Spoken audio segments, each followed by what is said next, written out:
Radio Transmundial presenta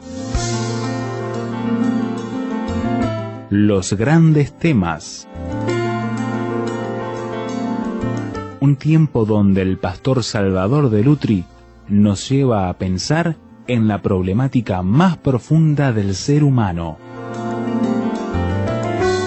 Los Grandes Temas. En la epístola de Santiago, en el capítulo 2, el versículo 14. Hermanos míos, ¿de qué aprovechará si alguno dice que tiene fe y no tiene obras? ¿Podrá la fe salvarle? Y si un hermano o una hermana están desnudos y tienen necesidad del mantenimiento de cada día, y alguno de vosotros le dice, id en paz, calentaos y saciaos, pero no le dais las cosas que son necesarias para el cuerpo, ¿de qué aprovecha? Así también la fe, si no tiene obras, es muerta en sí misma. Pero alguno dirá, tú tienes fe y yo tengo obras. Muéstrame tu fe sin tus obras, y yo te mostraré mi fe por mis obras. Tú crees que Dios es uno, bien haces. También los demonios creen y tiemblan. ¿Mas quieres saber, hombre vano, que la fe sin obras es muerta? ¿No fue justificado por las obras Abraham nuestro padre cuando ofreció a su hijo Isaac sobre el altar? ¿No ves que la fe actuó juntamente con sus obras y que la fe se perfeccionó por las obras? Y se cumplió la escritura que dice, Abraham creyó a Dios y le fue contada por justicia y fue llamado amigo de Dios. Vosotros veis pues que el hombre es justificado por las obras y no solamente por la fe. Asimismo también Rahab, la ramera, ¿no fue justificada por obras cuando recibió a los mensajeros y los envió por otro camino? Porque como el cuerpo sin espíritu está muerto, así también la fe sin obras está muerta. En el libro de los Hechos de los Apóstoles hay una historia muy breve, pero muy conmovedora. Es una historia de una persona que se la menciona solamente en ese pasaje en la Biblia y que no sabemos nada ni de su pasado ni de su futuro. Sabemos solamente ese episodio. Y sin embargo, a pesar de que realmente no cambió el curso de la historia, deja una impronta muy importante en lo que es la historia de la fe cristiana. Me refiero a una mujer que se llamaba Dorcas y que vivía en Jope. Jope es lo que actualmente es Tel Aviv. Es decir, es el puerto de Israel. Murió esta mujer.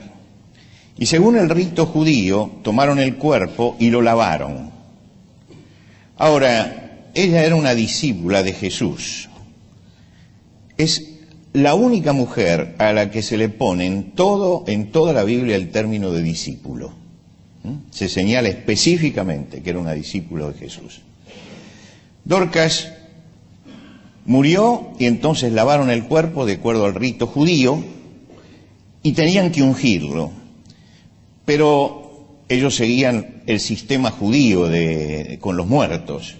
Pero en ese momento alguien dijo, pero está el apóstol Pedro acá cerca, vayamos a buscarlo. Y parece que estaban en un estado de angustia frente a esta muerte y a esta pérdida y lo llaman al apóstol Pedro para que venga. Y cuando llega Pedro, hay una descripción que es lo conmovedor de esto. Dice que lo llevaron a la sala.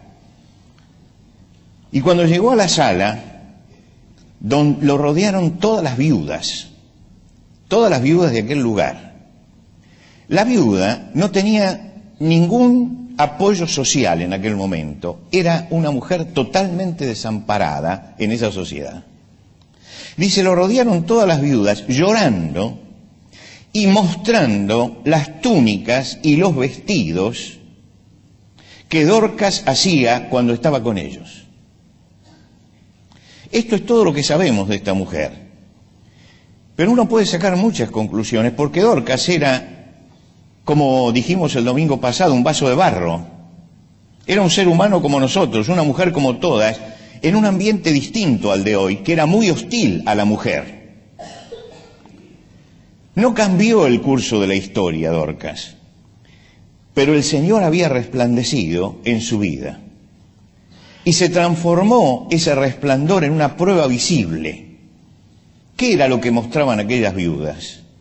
Aquellas viudas estaban mostrando que Dorcas había irradiado al Señor, y porque el Señor había estado en su vida, ella había atendido a la necesidad de aquellos que estaban desamparados. Hay muchas formas de irradiar a Jesucristo, pero esta mujer queda allí como el testimonio de una de las formas importantes en que el cristiano expresa que Jesucristo está realmente en su vida. Si usted quiere conocer el final de la historia, que es un final feliz, vaya al capítulo 9 del libro de los Hechos en su casa y lo conoce. El cristiano irradia a Jesucristo cuando su fe se deja ver,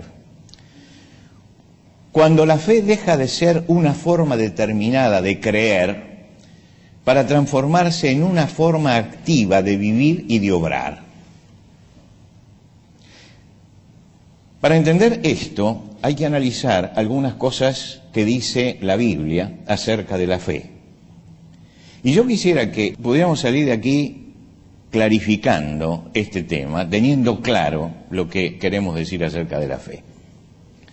Cuando nosotros vamos a la carta fundamental del Evangelio de Jesucristo, donde se desarrolla el paradigma teológico de la fe, en la carta a los Romanos, el apóstol escribe acerca de los cristianos y dice, ¿cómo llegamos a Cristo?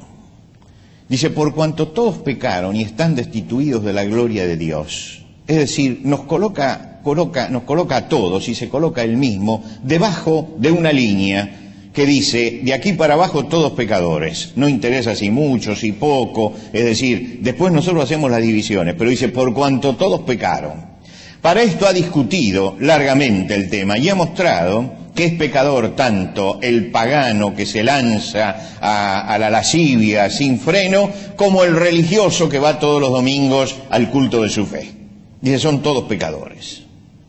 Dice, por cuanto todos pecaron y están destituidos de la gloria de Dios, siendo justificados gratuitamente por su gracia, mediante la redención que es en Cristo Jesús.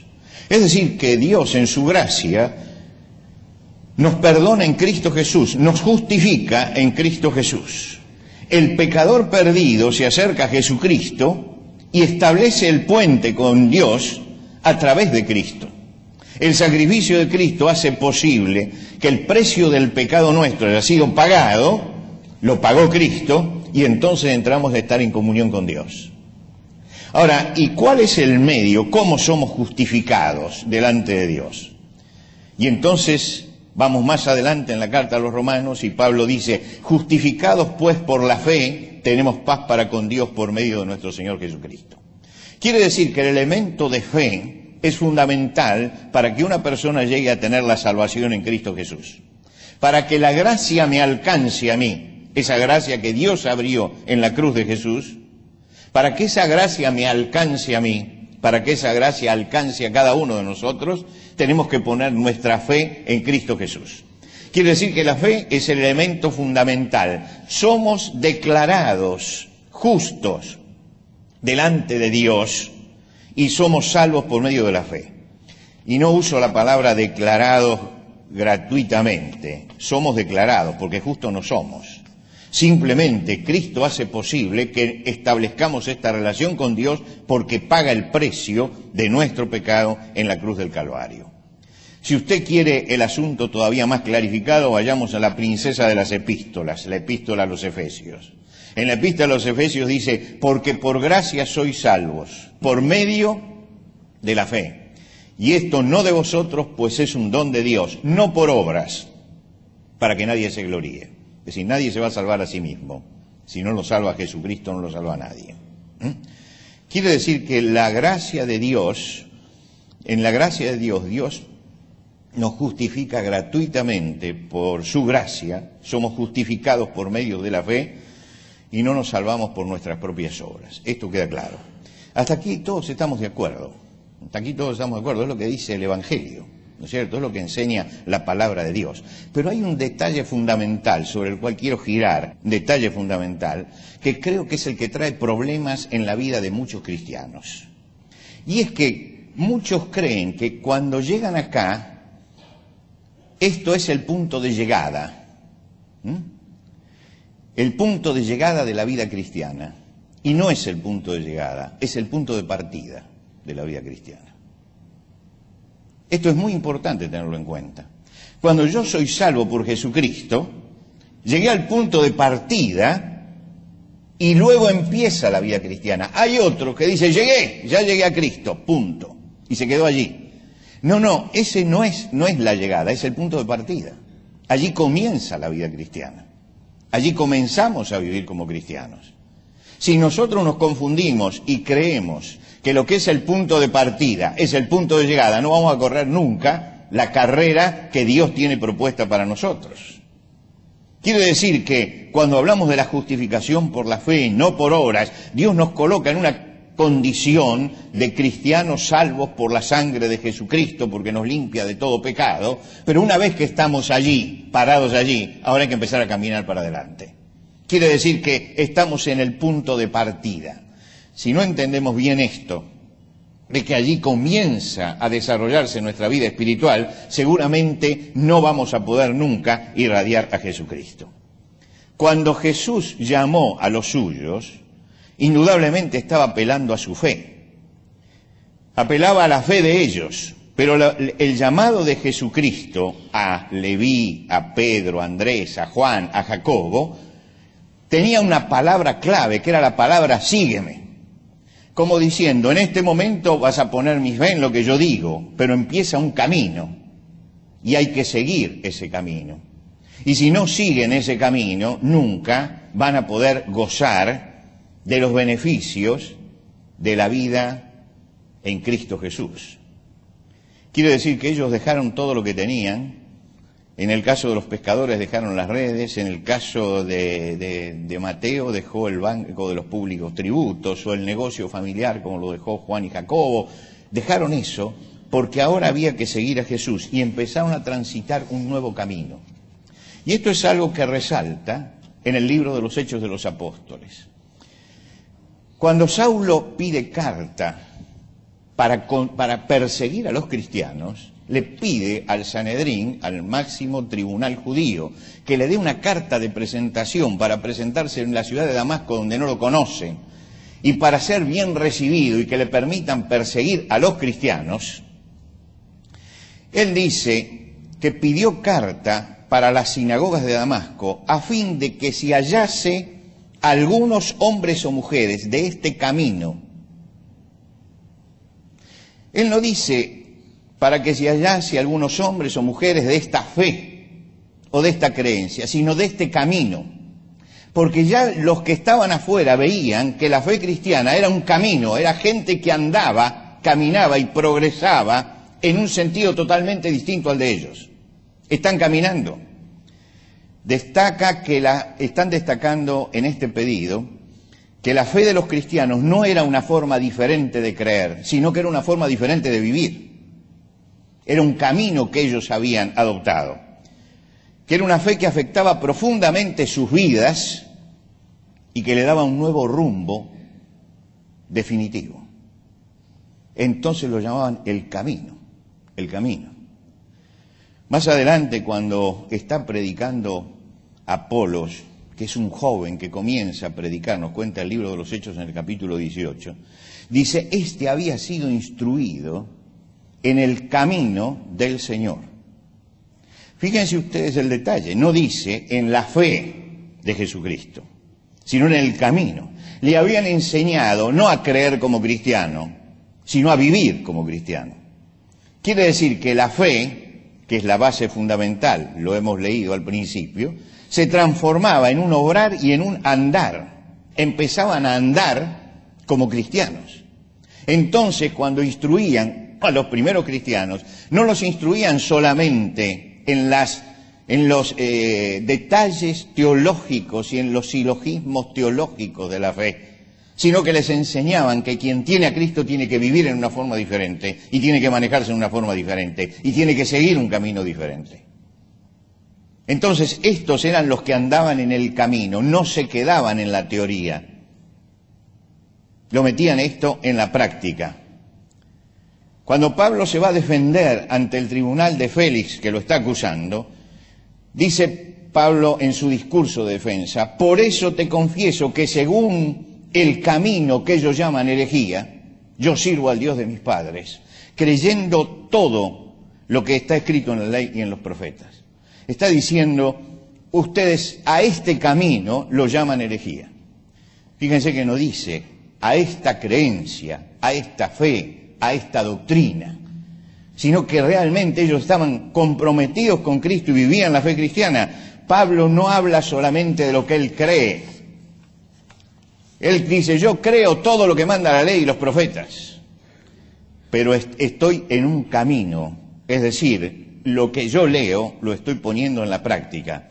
Por la fe en Jesucristo había cambiado su vida, Dios le dio un nuevo rumbo a la vida, le señaló un camino de vida, y esto molestaba a los judíos ortodoxos, porque ellos habían hecho de la fe una cantidad de silogismos religiosos. Pero resulta que no había vida, no había vida, no había un compromiso de irradiar a Jesucristo. Nosotros estamos acostumbrados a disociar. De repente calificamos a un hombre y decimos, este es un hombre pensante, es un hombre de pensamiento. Y vemos a otro y decimos, este es un hombre de acción. Ahora, un hombre de pensamiento que no acciona es un inútil, porque piensa y no hace nada. Y un hombre que acciona sin pensar es un cabeza hueca, que va a ser seguramente una tontera en su vida. Sin embargo, nosotros tenemos una costumbre que hemos heredado de los griegos, que es la costumbre de hacer paquetitos y decir, este está pensando, este es pensante. Entonces le ponemos la etiqueta de pensante, este es de acción. Y no nos damos cuenta que muchas veces no, en estas disociaciones y en esta costumbre de disociar las cosas, llegamos a cometer gruesos errores. Los cristianos entendían al principio que no había disociación entre lo que ellos pensaban y creían y lo que ellos accionaban. Quiere decir que el pensamiento, la fe, la doctrina que recibían, la transformaban en acción. Por eso se habla tanto de camino, porque la fe se había transformado en una acción de vida, porque ellos se comprometían con esto. La fe obraba. Ahora, seguramente entre ellos ya había algunos que no lo entendían así. Ya había algunos que disociaban y que decían, yo tengo fe. Y entonces se transformaba en un místico. Y el otro, yo tengo obras. Y entonces se transformaba en un hombre de acción. Y Santiago escribe su carta. Santiago tiene una raíz cultural judía, por lo tanto no es una cantidad de razonamientos complejos, sino es una practicidad de los epigramas, de la acción, y entonces él ataca esto en su carta. Y él pone un ejemplo muy atinado. Y él dice, vamos a ver para qué sirven las doctrinas y las palabras. Vamos a suponer que acá hay un hermano o una hermana que no tiene con qué cubrirse, que no tiene lo necesario para subsistir. Y entonces yo saco toda la doctrina y le digo, bueno, id en paz y calentaos y saciaos, pero no le doy lo que necesita. Dice, ¿de qué aprovecha? ¿De qué aprovecha si yo conozco una cantidad de doctrinas y de principios y los defiendo y sé cómo hacer la apologética, si eso no baja a mi vida? Si eso no se encarna en la realidad de mi vida. Este es el problema fundamental de la Iglesia en el día de hoy. Que hay mucha teoría de la fe y mucha teología de la fe, pero el asunto es que hay que hacerlo bajar a la vida. Hay que hacerlo bajar a la conducta de todos los días. Y allí es donde está la falla fundamental.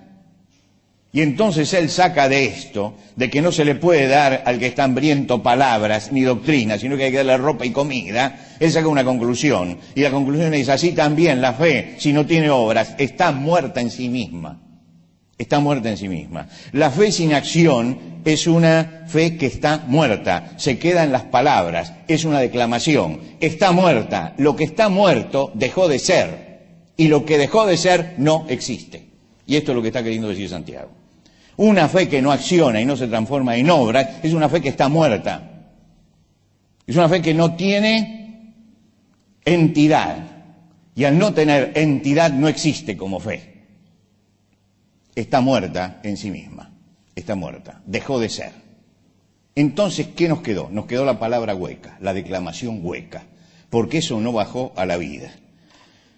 Una fe que no obra es una fe que no tiene eficacia, que no sirve para nada y que no proviene de Dios. Porque todo lo que proviene de Dios fructifica. Todo lo que proviene de Dios fructifica, siempre. Y él rechazó la disociación.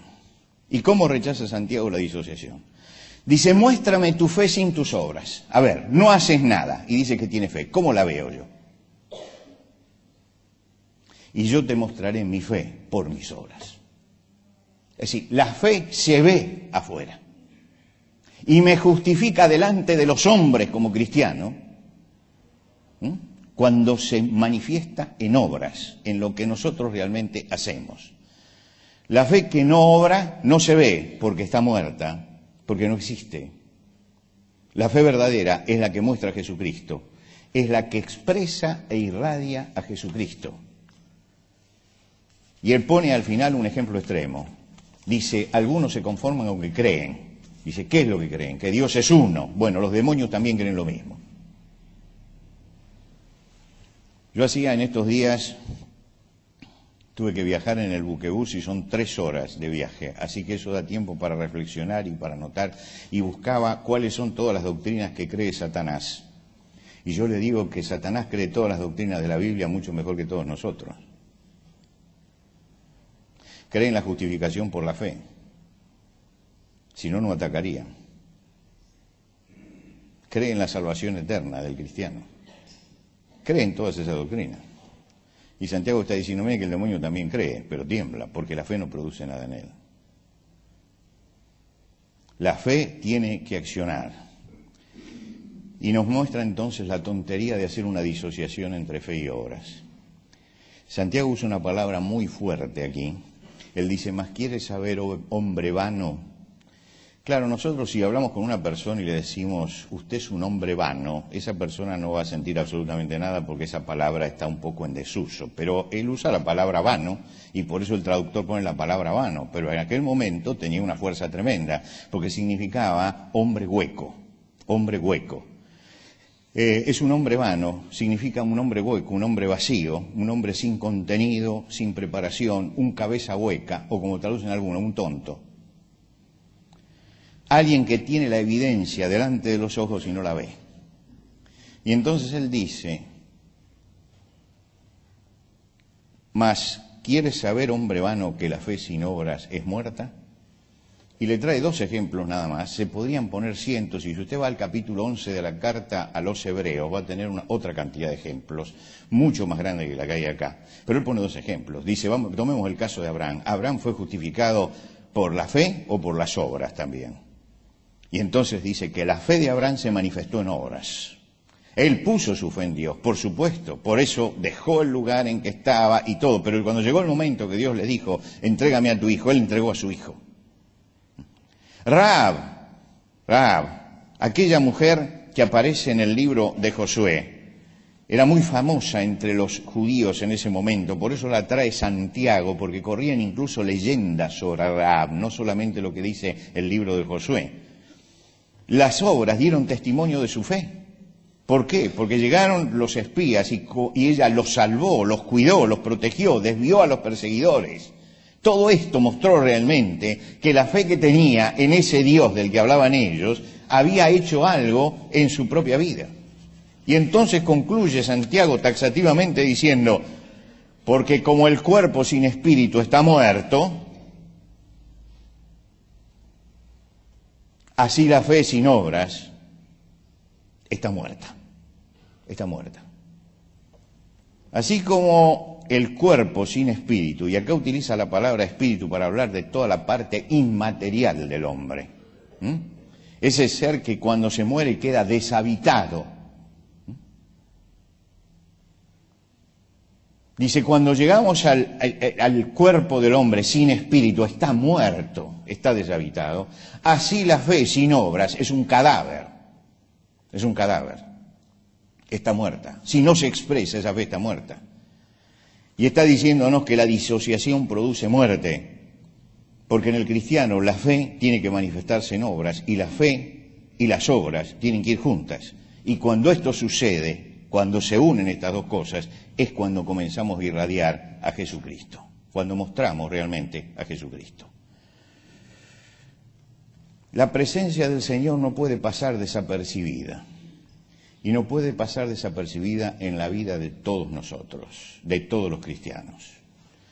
Como dijimos en alguno de los domingos anteriores, el mundo está saturado de palabras y está saturado de avisos y de reclames y de todas estas cosas. El mensaje de Jesucristo es un aviso más, es una publicidad más, es un proselitismo más dentro de todos los proselitismos, a menos que el que hable de Jesucristo lo muestre en su vida, a menos que eso, si no es puro proselitismo. Quiere decir que el mensaje tiene que ir encarnado, tiene que ir encarnado. Y si el mensaje no va encarnado, no va a llegar nunca al otro. Porque yo no puedo hablar de la paz de Dios si no tengo paz en mi vida. No puedo hablar del gozo del Señor si no tengo gozo en mi vida. No puedo hablar de la salvación en Cristo como si no tengo una nueva vida realmente en Cristo Jesús. Entonces la palabra se transforma en hueca, en hueca. Y podemos activarnos todo lo que queremos, pero si no mostramos a Cristo en nuestra vida, si no se ve en nuestra conducta, entonces las palabras son huecas, no tienen sentido.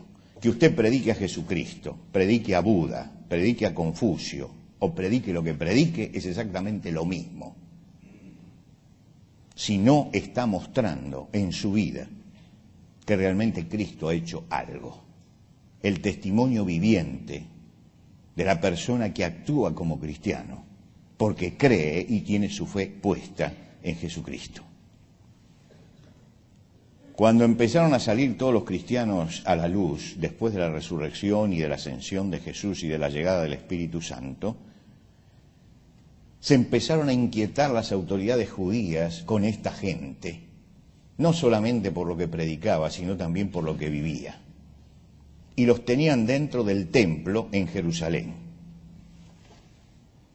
Y la gente empezaba a admirarlos. La gente los admiraba. Admiraba el cambio, la conducta que ellos tenían. Los admiraban. Y esto les molestó muchísimo más. Porque ellos podían tolerar una secta más dentro del judaísmo, no había ningún problema.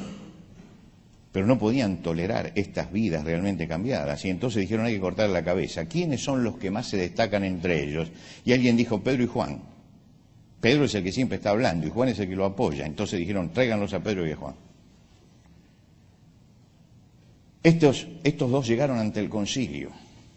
Y el concilio sabía que ninguno de ellos tenía preparación teológica, diríamos hoy. Ninguno de ellos había estado en las grandes escuelas. Ellos hablaban de ellos como hombres sin letras, del vulgo, del pueblo, y los trajeron delante del concilio.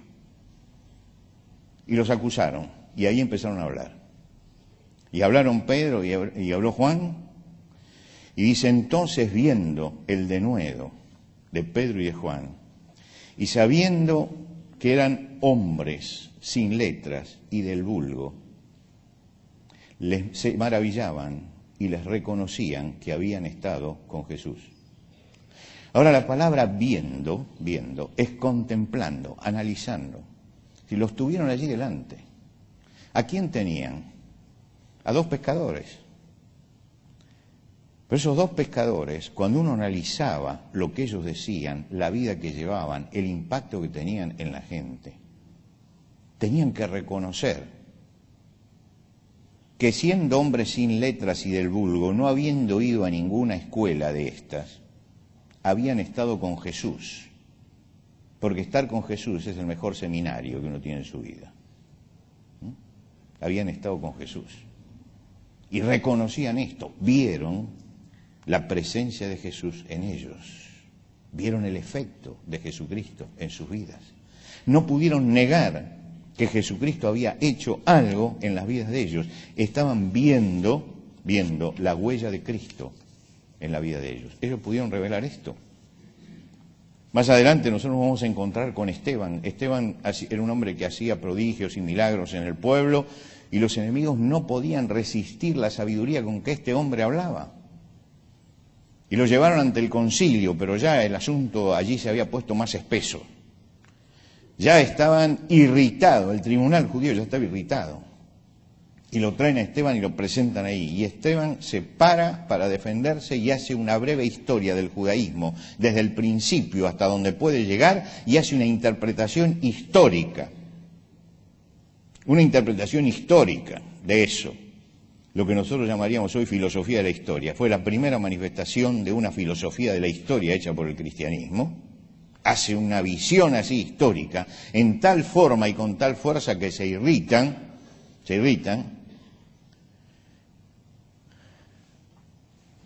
y el concilio lo mira.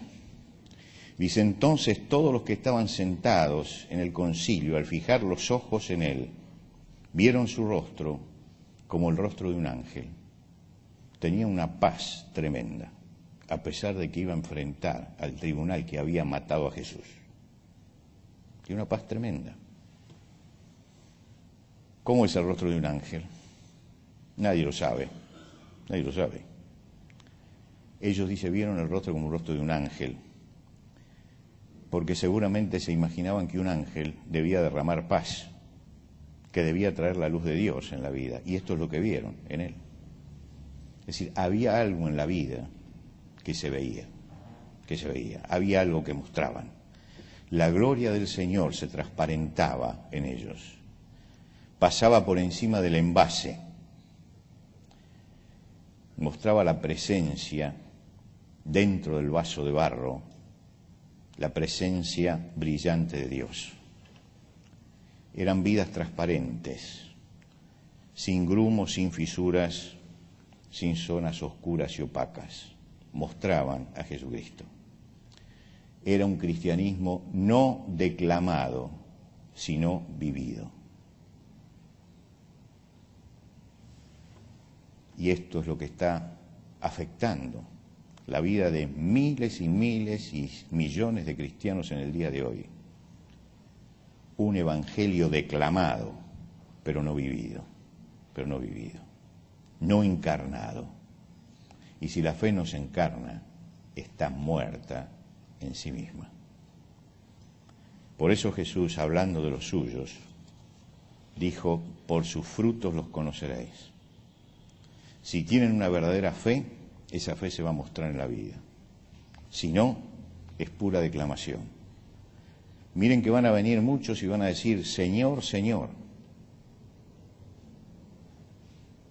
Y van a tener una perfecta teología. Pero observen ustedes los frutos que tienen. No se dejen convencer por las palabras. Algunos en aquel día dirán, Señor, Señor, no, en tu nombre no echamos fuera demonios, hicimos muchos milagros, etcétera, etcétera. Y dice, y les voy a decir, no os conocí. ¿Por qué? Porque en la vida no aparecía el fruto de Jesucristo. Esto es lo que Dios quiere de cada uno de nosotros, que nuestra vida fructifique. Cuando el apóstol Pablo le escribe a los Gálatas, habla del Espíritu Santo que mora en los creyentes. Y él dice, el fruto del Espíritu es gozo, paz, amor, tolerancia, bondad, benignidad, fe, templanza. Allí está todo lo que tiene que ser un cristiano. Y dice, contra estas cosas no hay ley. Nadie puede ponerse en contra de todo esto. Pero está hablando del fruto genuino del Espíritu. ¿Y por qué habla Pablo en la carta a los Gálatas de este fruto del Espíritu? Porque los Gálatas se habían ido por las nubes de Úbeda, dando vuelta con la circuncisión o no la circuncisión, con esto y lo otro, y él los baja y dice, señores, el fruto del Espíritu es esto. Y a veces necesitamos que nos bajen a la realidad de nuestra vida cristiana. Porque a veces entramos en la comodidad de la fe y no nos damos cuenta que lo que Cristo quiere hacer es una transformación en nuestra vida, en lo que nosotros somos. La vida cristiana tiene que irradiar al Señor.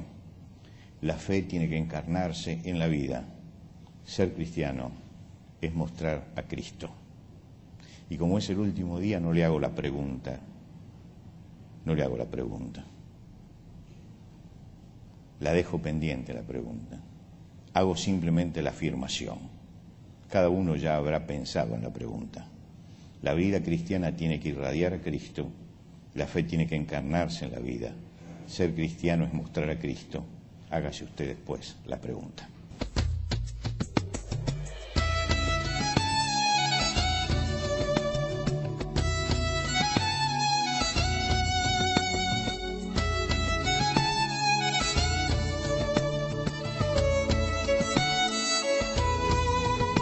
Antes de finalizar los grandes temas del día de hoy, les queremos dar los canales de comunicación donde usted puede entrar en contacto con el pastor Salvador de Lutri. Por carta, hágalo a Los Grandes Temas, casilla de correo 5051, Montevideo, Uruguay. Los Grandes Temas, casilla de correo 5051, Montevideo, Uruguay.